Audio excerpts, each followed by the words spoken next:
Hey everyone, welcome to this week's episode of Terry On. I'm your host, Mandy, and it's just me this week. You know, like the olden days, how this whole thing started.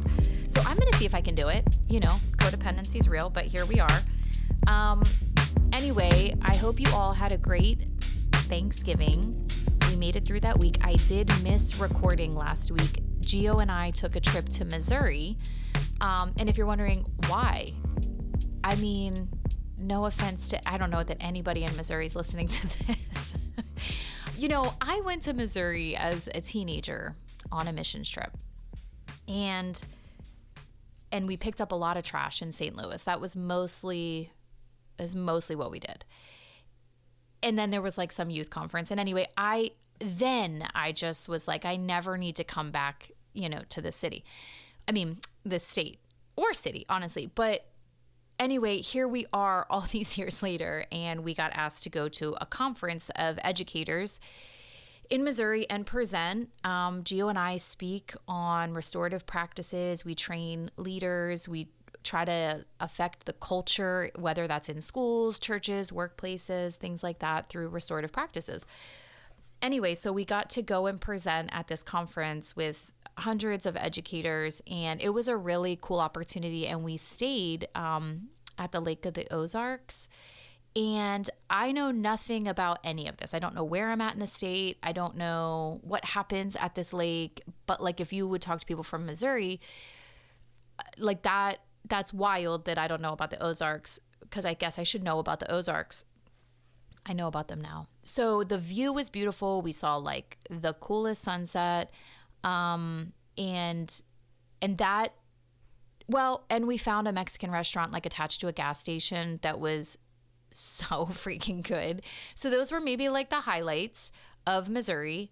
But anyway, we were on a trip there training educators, and we did have it was like, you know, a little mini getaway. Would I pick Missouri for a getaway again? No, I wouldn't. But, you know, we did get to go to Kansas City, and we went and watched the Chiefs game at a restaurant and had the largest soft pretzel I've ever had, but it was the best soft pretzel I ever had. And we got to witness Chiefs fans and how they respond at games. And I will tell you, one thing Missouri has on us is like maturity. Nobody lost their mind because they weren't doing great against Panthers. And if you're not into football, don't worry, I'm wrapping this up soon. But the point is, if we were in Philly and the Eagles weren't doing great, I mean, the crowd would be wild, angry, and slightly scary, I think. In Kansas City, when they made a bad play, all the fans did was go, like that was it. And I was like, wait, what? I actually feel safe here. So that was cool to get to experience. But anyway, so then we came back and it was time for Thanksgiving, and we really wanted to spend a lot of time with our kids because Gio left this morning again for another trip. He's in North Carolina, and he's going to go actually see a Panthers game in person. And tickets are $27 because that's how bad the Panthers are. So it felt, you know, it's like cheaper than Hershey Park. Honestly, it's cheaper than two people going to the movies. Isn't that wild? That is how bad the Panthers are doing, but they're not even that bad to watch, honestly. So anyway, the point is, it took me a minute to record this episode. So thanks for hanging out. But I hope you all had a great Thanksgiving. And if you didn't, I hope you found at least a few meaningful moments. I do know that holidays are hard. I was telling my kids, like, yeah, I used to cry every Thanksgiving. And they were like, wait, what?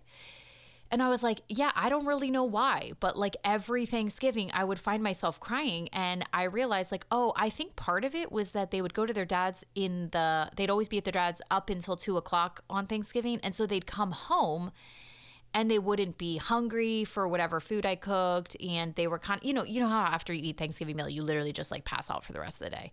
So it was like, they'd come back home and they were just like done for the day because they just had so much food. And I wasn't really preparing like a Thanksgiving meal because I just didn't have the capacity. So this is me just like in hindsight. I didn't know this at the time, but I was feeling very insecure because they would come back and they would say, you know, oh, we had this, you know, creamed corn and homemade that. And I just was like, oh, cool. I do have like some soup on the stove that maybe is good, maybe not. And, you know, something like that. And I remember just feeling inadequate. And so I think a lot of times holidays bring up, you know, it's not the holiday that's the problem. It's just, it's tapping on what we already have going on inside. And for whatever reason, the holidays heighten all of this. And Gio and I were talking about it. And I'm like, what is it? Because like if we would get together with our family on any other day of the year, it's not like this. It's not, even if you have a weird relationship with your family, it doesn't go down the same way as holidays. It might be tense or you might have some anxiety, but it's not like the holidays where people like, you know, can crash and burn. And we came to the conclusion in our very in-depth 1-minute assessment that it's Hollywood's fault. We blame Hollywood for creating movies, for creating TV shows, characters, all that stuff that do make all of this look magical. And we have to remember, you know, it was written by a human. It's a script. It's not real life.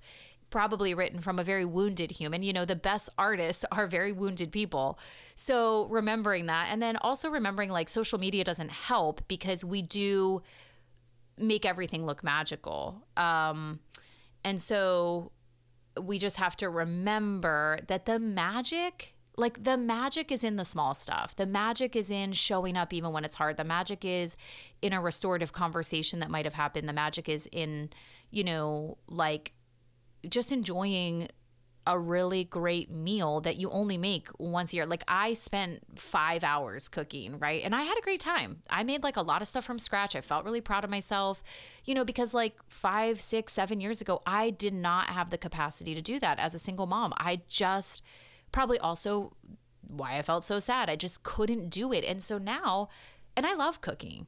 And so I made like everything that I could think of from scratch, minus the rolls, because I am not a bread maker. I just, that isn't the lane I live in. There are some people who make bread and they make it look so easy, and I have a lot of respect for them.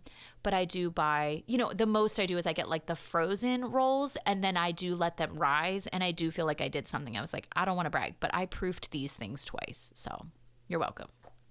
Anyway, so we cooked for like 5 hours, and both sets of our kids came back to our house like for dinner. They were with their other parent, and neither one was like super hungry.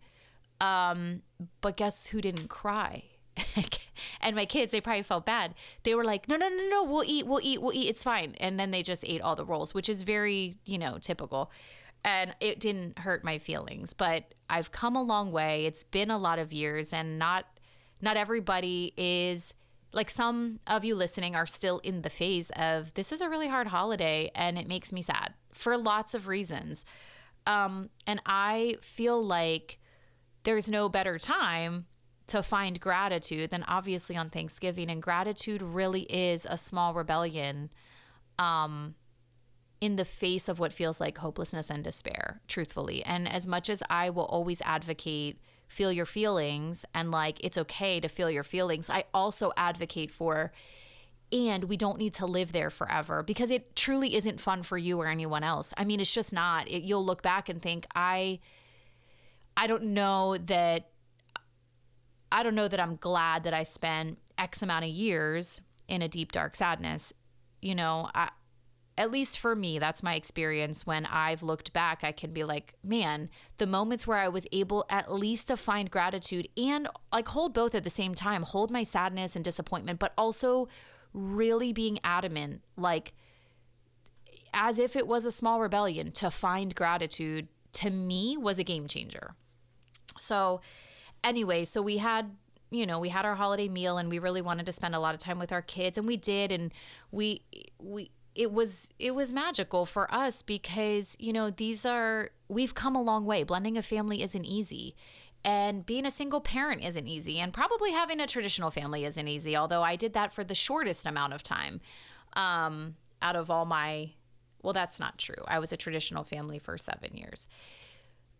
Whatever, it doesn't matter. It's hard to blend a family. And so I feel really grateful for the holiday we had this year, but I'm also really mindful that it wasn't easy for everyone, because it does get, you know, it does heighten everything. And I feel like, it reminds me of when we went to go see the cherry blossoms in Washington, D.C. It's like it was so hyped up, and the pictures online made it just look so magical. And then I went in real life and was like, wait a second, these trees aren't even pink.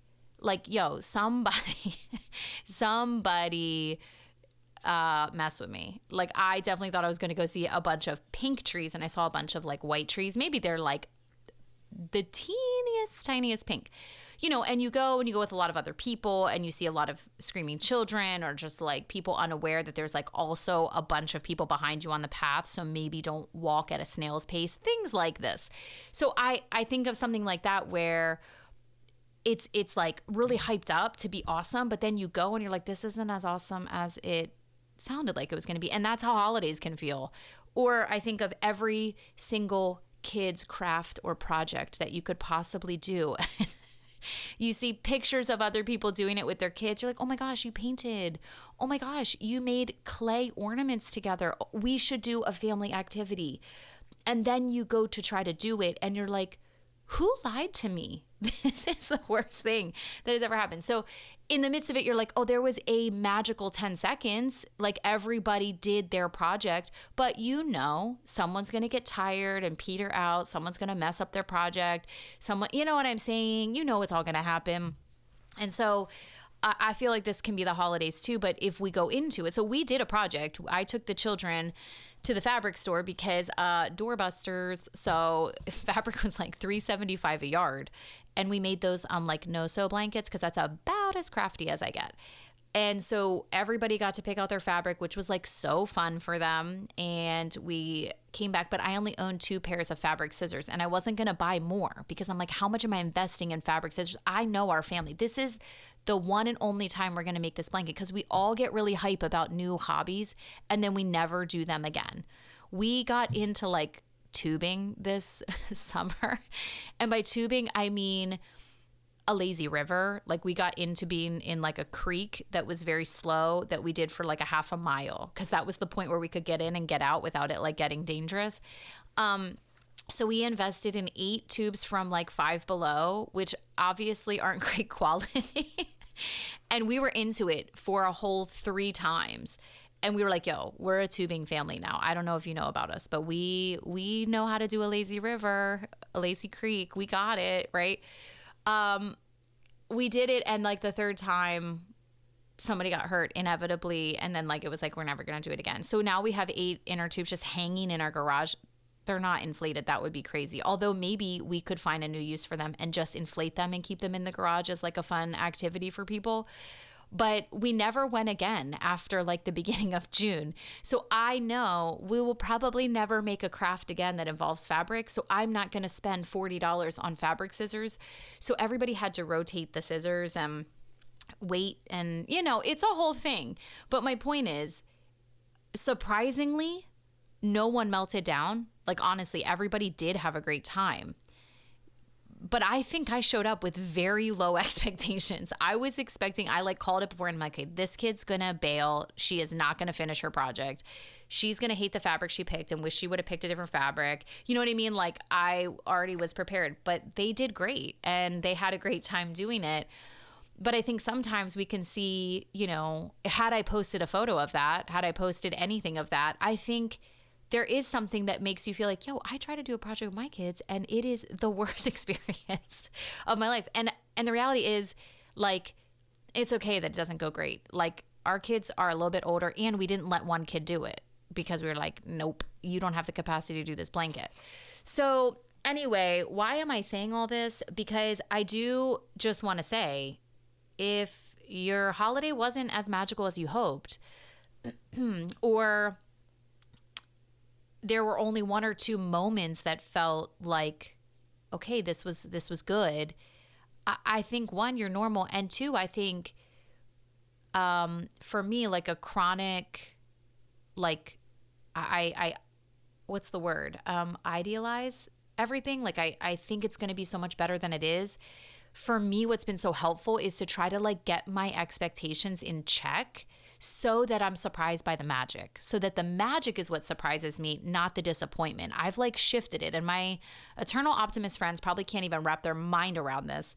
But Also, eternal optimists I don't think they get as disappointed as quickly as I do. So maybe they don't need to do this. But for me, it was a game changer to like reframe the situation and frame it in a way that's like, okay, this activity might come with, short attention spans and a bad attitude, maybe from me. It's hard to know if it's going to be me or the children. But anyway, set myself up for it so that when it goes awesome in those moments, I can find gratitude for that instead of finding disappointment because it didn't go awesome the whole time. And that's what this episode's about today, about the art of reframing. I think it's really powerful. And I was like really against it for a while, right? Because I felt like reframing was just a cop-out. And we've talked about this before on here of like perspective shifting.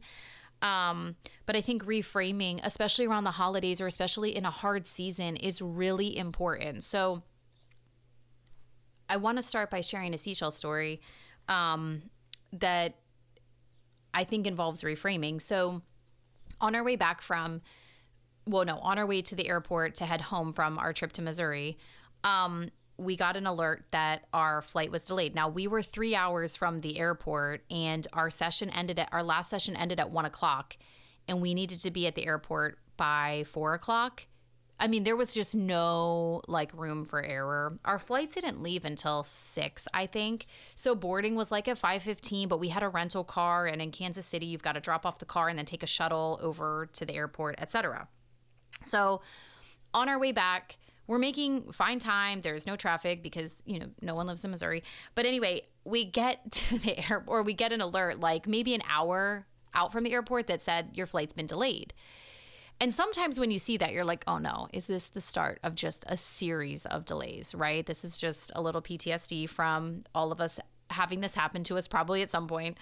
And so I was like, okay, so it was delayed by like maybe 30 minutes, and which is like not a big deal at all. So instead of leaving at 6, we were going to leave at 6:30. And we were like, okay. So we get to the airport, we drop off the rental car, everything's great, super easy. We take the shuttle, we get on the shuttle, and then a lady spills her drink on the shuttle.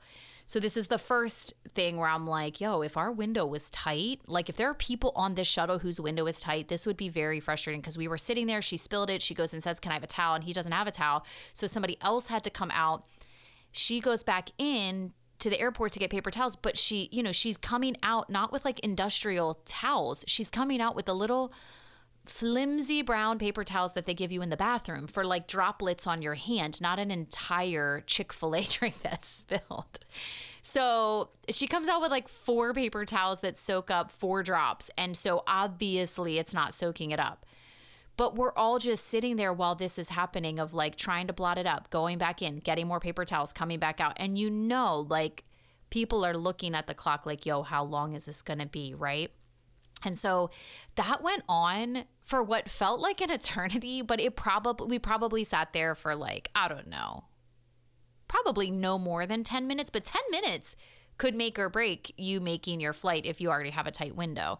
So anyway, I looked at Gio and I'm like, man, I'm really grateful that our flight has been delayed and that we're not in a tight window. I hope that's true for everybody else on here because that would be really stressful.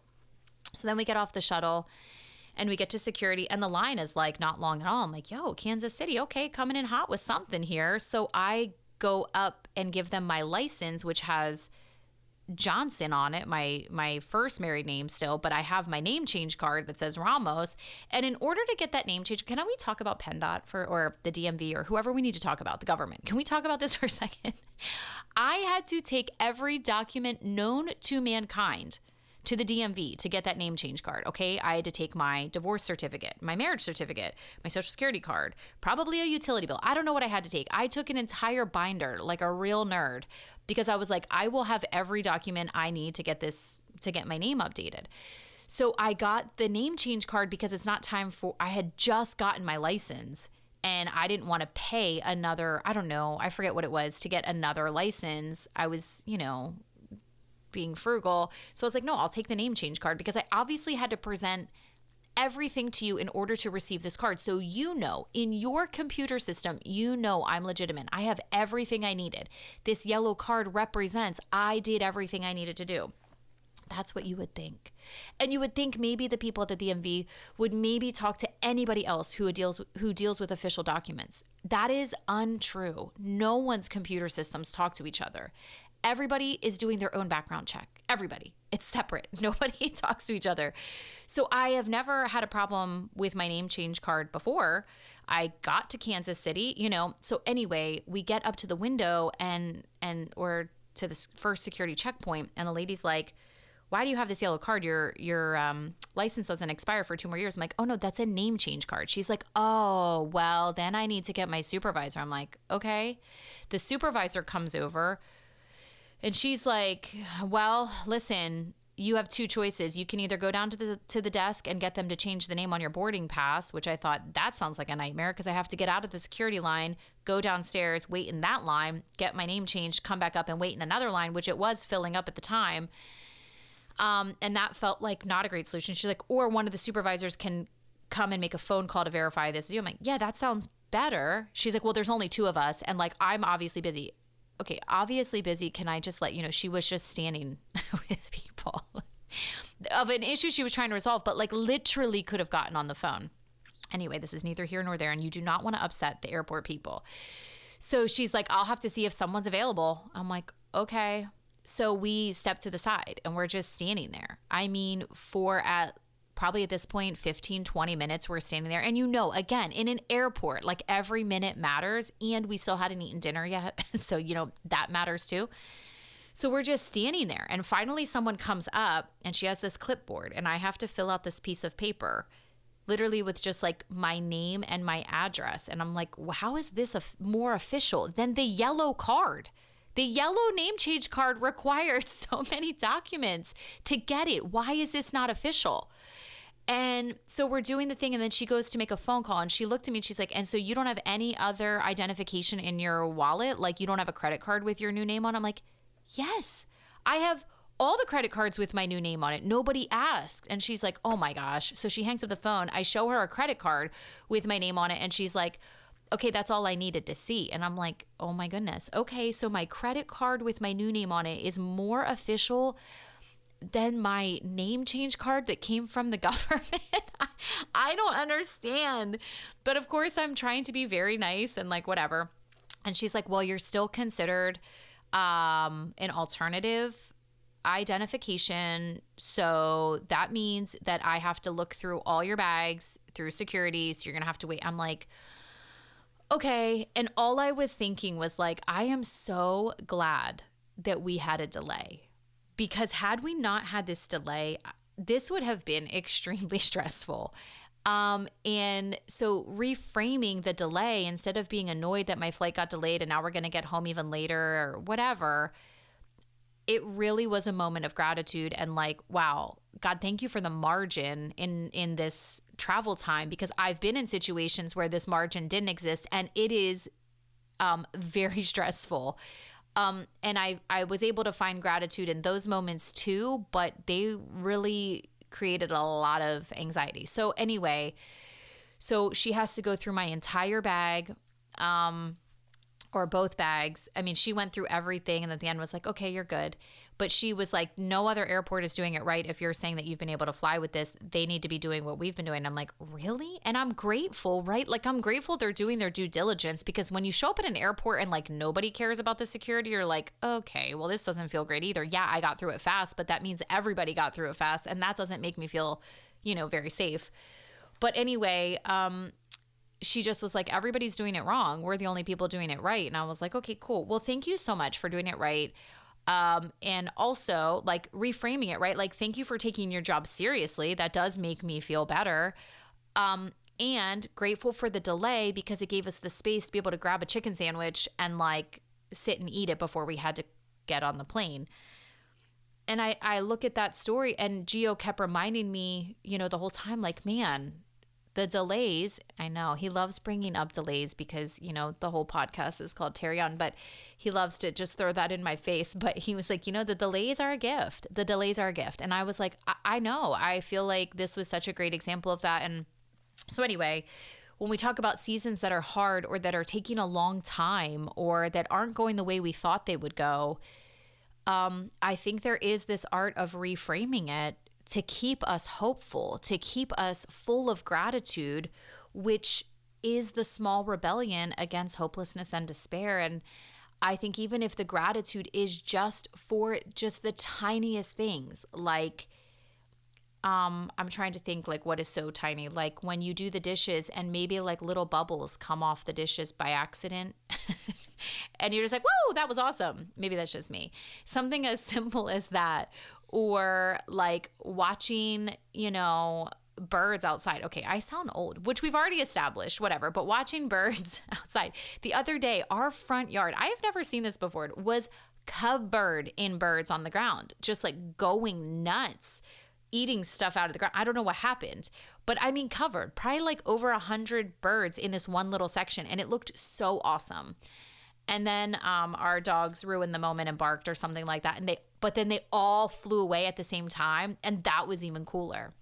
And so even just looking for moments like that, one of our kids who made one of the blankets, she's been having a hard time because two really important people passed away in her life, her grandma and her Gigi, and a couple years ago. And every holiday gets hard and there's moments where it creeps up. And so just helping her reframe it too of like, yes, it is really sad that they're not here. And is there a way we can find to celebrate their life and what they meant to you? And so when she picked out fabric at the store, she purposefully picked out fabric, one on each side, that reminded her of each one of them, so that when she would use the blanket, she could find gratitude for the time she got to spend with them.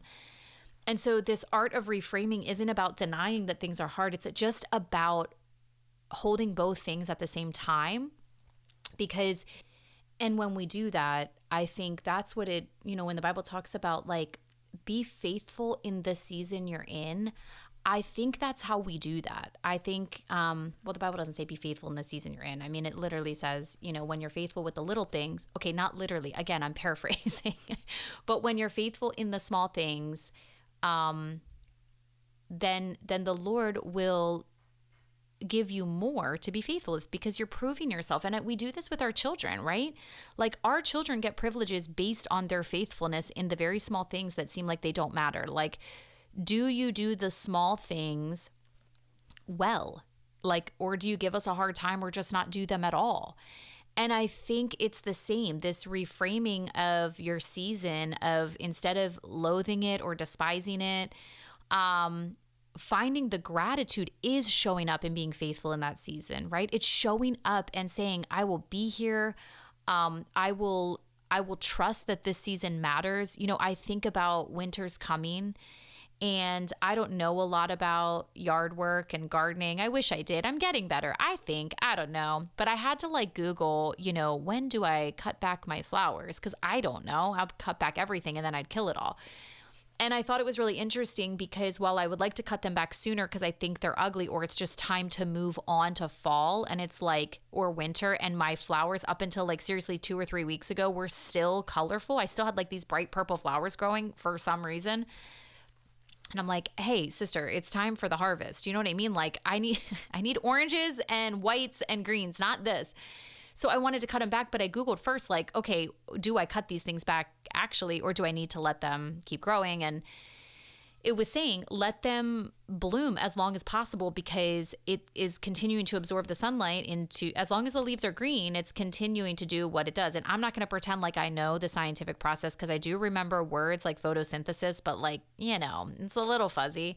So they need, the leaves need to absorb all the nutrients in this season so that when they go to bloom in the spring, they will come back even more robust. They'll come back even bigger and better because I allowed them to soak up as much as they needed to now before I pruned them. And then once you prune them over the winter, they just like hang tight to get ready for the bloom. And I think about winter and I think about how there's nothing to show for anything, right? Like there's nothing that looks like it's happening. And the winter obviously feels long, and it feels like it can feel empty, I guess, in some ways. But when we know what happens in the winter, when we know why the winter matters for the growth that's about to happen in the spring, I think we can enjoy winter a little more. And for us, like, I love winter. I like when it's cold because it gives me an excuse to slow down. It gives me an excuse to just chill. And I think that's what plants are doing too in the winter, right? It's like this rest time to get ready for what's next. And I kind of love it. It does get a little bit old by the time March rolls around. Everybody's ready for for spring. Everybody's ready for new life. But there is something really special about the season that does feel dark, cold, long, whatever. Something is actually happening. There is like a restoration that can happen in times that feel like you can't see anything. And I hope that encourages someone of this hard season you're in isn't for nothing. I'm not going to get all like, hey, every single thing that's happening today matters for what happens tomorrow. Because I think that can put a lot of pressure, right? Like, well, I better do this season great or otherwise my next season's not going to be great. Not like that. I just think that the seasons that can feel discouraging or like you can't make sense of what's happening. I mean, this is why reading the Bible matters so much. Or even like on the way to Missouri, I forgot my other highlight was watching American Underdog, the story of Kurt Warner, who was a quarterback for the Rams first, and then I think for the Cardinals after that. But anyway, his story is like so wild, and I would recap it on here if this was a movie podcast, but I don't want to recap the whole thing. I think you should just watch it, even if you're not into football. Like, it is a beautiful story of like resilience and timing and trusting the process and doing the next right thing and taking the gig that doesn't make any sense, but like it's actually the thing that leads to the gig that does make sense. And so I think for me, it resonated so deeply because I'm in a season right now where I left the job I was doing and I'm not really clear on what my next steps are. And while I'm doing work now, like the trainings and speaking and coaching and podcasting and things like that, I'm not exactly sure what my next steps are. And so when I watch a movie like that, when I read stories in the Bible that have these very long seasons of what feels like nothing, I'm wondering if we can reframe it. Can we reframe it to just like the winter matters, like the rest time matters, the nothingness matters, like it's building something in us. I think there's so much in the soil, right? In wintertime, like the condition of the soil that everything's planted in does actually matter. It matters that the plants stay there in the dark for the time they need to before they bloom in the spring. All of that matters. And I think the same is true for us. It matters how you show up in the seasons that are hard and when you don't know. So like for me, I'm reframing this time instead of feeling like a failure. It's like, can I reframe it as a gift and as like a time to rest and just take a breather, which is what I need. Lessons I've learned in my mini sabbatical are just like, wow, it is not natural to rest. It is really hard to just, and I don't mean rest like sit on my couch all day. I can't. I'm in my 40s. My hip flexors will lock up and I'm done if I sit all day. I can't do that anymore. So young people, enjoy your mobility. I mean, I can fix this, guys. Everything's fine. I was in physical therapy. I'm going to be great. The point is, when I say rest, I mean an internal rest for my soul. Like, can I just rest in the season I'm in, trusting that every beautiful thing grows in its time? Do I trust that? And do I believe that whatever I'm learning here today, character-wise, gratitude-wise, that it all matters? It all matters for today and tomorrow. And it matters for my children. It matters for the greater story that I believe I'm a part of. This is the stuff that keeps me going. And so reframing the hard season of because I can get into a space where I feel like, is this literally how it's going to be for the rest of my life? But if I could just take 2 seconds and remember, no season has been how it's been for the rest of my life. Even the great seasons, they end too. So if I can remember that nobody just has one season, like, you know what I mean? Forevermore, amen. And I don't need to figure out how I'm going to get through. Let's say this season lasts far longer than I want it to, which wouldn't be the first time in my life that has happened. What had gotten me through it before is I don't need to figure out how I'm going to get through the next year, the next 2 years, the next 5 years, the next 10 years, if that's how long this season lasts. I just need to figure out how I'm going to get through today. I just have to do today. And then tomorrow, I need to do tomorrow. And when I reframe it in that, right? And I trust the promise from God that his grace is sufficient for today, right? I don't have everything I need for 5 years from now because I'm not 5 years from now, but I do believe I have everything I need for today.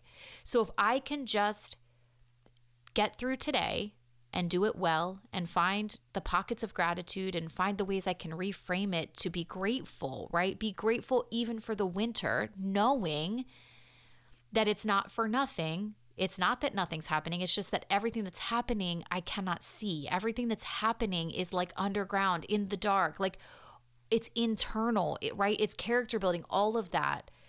That it's not for nothing. I can move through this season a whole lot better than if I look at my surroundings and believe everything's dead, that there's no hope again. Like, that's going to be a lot harder to get through seasons like this. And being faithful with the trial that we're in does matter, because not only does it matter as far as like our character growth, or not only does it matter for like the spiritual law that I believe God has, which is like be faithful in the little so that you can have more and be faithful with it, right? I think about like that idea, and I think about, for me, man, something happened a couple weeks ago where, okay, so I'm not working. Like I really truly am like just doing little gigs here and there. So essentially not bringing a ton in income wise.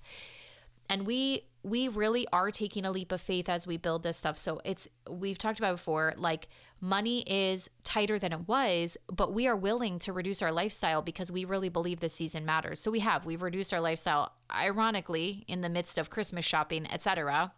But thank God for doorbusters. So we are figuring it out, but there is still this fear, like, what if we don't have enough? What if we don't have enough? What if we don't have enough, right? And when I get in that space, I white knuckle everything. I don't want to be generous. I want to hold on to every dollar, right? And that isn't truly who I am at the core. I want to be, and I think I am a generous person a lot of times, but when I feel afraid, I'm not. I white knuckle. And so I got money back recently for something where I had to like put in a deposit, and then I got that money returned, and $20 of that needed to go to someone else. And there was a part of me that was having a hard time. Like, I mean, we're talking $20, and I'm having a hard time letting that go. And I just looked at Gio and I'm like, yo, like, isn't this something? Like, if we're asking the Lord, like, hey, well, that's not how we talk to God. I don't say, hey, but like, if we're asking the Lord for an increase in our finances because we have a lot of people and we would love to have more money, right? We want to be successful in our business. Everybody would love to have more money, right? At first, you think that like, yeah, money's going to help us. I said, what if we reframe it though? What if it's not like, God, give us more money? What if it's like, God, make us more generous? Like, just make us generous people, that whether I have $20 or $200,000, that I would not white knuckle. But the thing is, if I'm going to white knuckle $20, we think, yeah, but if I had 200,000, I wouldn't white knuckle it. No, you would. You definitely would. And so I think even in these small ways, it matters how we show up, because I don't believe that doors open for us before we're ready. I believe we have a good God that we serve, and he's kind, and in his kindness, he keeps doors closed for the time he needs to, so we don't crash and burn. And he's looking for those who are faithful. He's looking for those who are willing to release their white knuckle grip on what feels like everything. And he's like, no. My sweet, sweet child, there's so much more for you if you could just open your white knuckles in this season and trust me. And so whether that's with your finances, whether that's with just generosity in general, with your time, with your words, whatever, with your love, whether that is in your forgiveness, your ability to forgive, whatever it is that you need to release your white knuckles and open up and be faithful in a really hard season. Maybe that's showing up as a parent. Maybe it's a hard season, and maybe you're a single parent, or maybe you're not, but you're just kind of like tapped out with parenting. if you can continue to show up and be faithful, knowing that every seed you plant in this season matters and will grow in its right time, this is how we reframe it. It's not just the exhaustion of parenting on a hamster wheel. It's, I'm a seed planter. I am planting seeds because I believe that it matters because they'll grow into something in the next season. If we can reframe the hard parts of our life, I think it not only increases our hope, but I do think it affects like everything around us. It affects our families. It affects how kind we can be.